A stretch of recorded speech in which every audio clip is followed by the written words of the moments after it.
السلام علیکم ویورز، امید کرتی ہوں آپ سب اللہ کے حفظ و امان میں رہے۔ عید گزر چکی ہے اور گرمی میں بھی کچھ کمی آ گئی ہے اور بادلوں کی آنیاں جانیاں بھی چل رہی ہے۔ سب لوگ واپس سے دنیا کی دوڑ میں شامل ہو گئے ہیں۔ صاحب علم لوگوں کو اللہ ان کے علم پر عمل کرنے کی توفیق دے اور کم عقلوں کو، اور جن میں بھی شامل ہوں، اللہ مزید ہدایت دے۔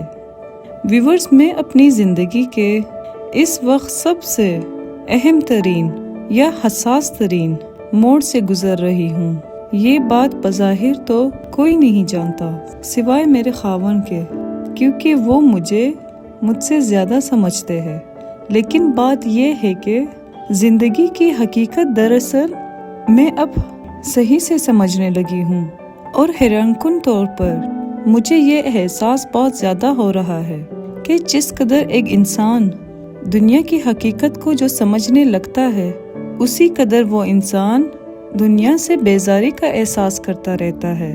اور اللہ کی نظام کو سمجھنے کے لیے سب سے پہلے دنیا کی حقیقت کا سمجھ آ جانا نہایت ہی ضروری ہے، کیونکہ جس دنیا کے پیچھے ہم انسان اپنا ایمان، اخلاق، ضمیر اور سب سے بڑھ کر اپنی پروردگار اور خالق کو نظر انداز کر دیتے ہیں، اور جب وہی دنیا اور لوگ آپ کے سامنے کھلی کتاب کی طرح ننگے ہو کر سامنے آتے ہیں، تو تب پتہ چلتا ہے اور یقین ہوتا ہے کہ یہ سب تو بس مفادات کا کاروبار تھا۔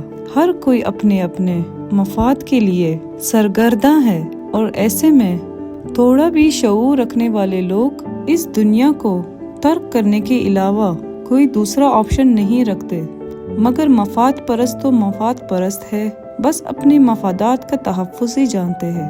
اینی ویز فرینڈز، گزری ہوئی عید پر مٹن کا گوشت سنبھال کے رکھا تھا۔ خاوند کی فرمائش پر مٹن قورمہ تیار کیا ہے آج۔ ایک تو گیس کی بندش نے کافی مشکلات سے دوچار کیا ہوا ہے، ورنہ سوچا تو یہ تھا کہ اس بہترین مٹن قورمے کے ساتھ زبردست زردہ بناؤں گی، جس سے ارلی 90s کے موسٹ ڈیمانڈڈ مینیو یعنی کہ مٹن قورمہ پلس زردہ کی یاد تازہ کرواتی۔ چلیے ویورز، اگلی ویڈیو تک کے لیے اجازت دیں۔ فی امان اللہ۔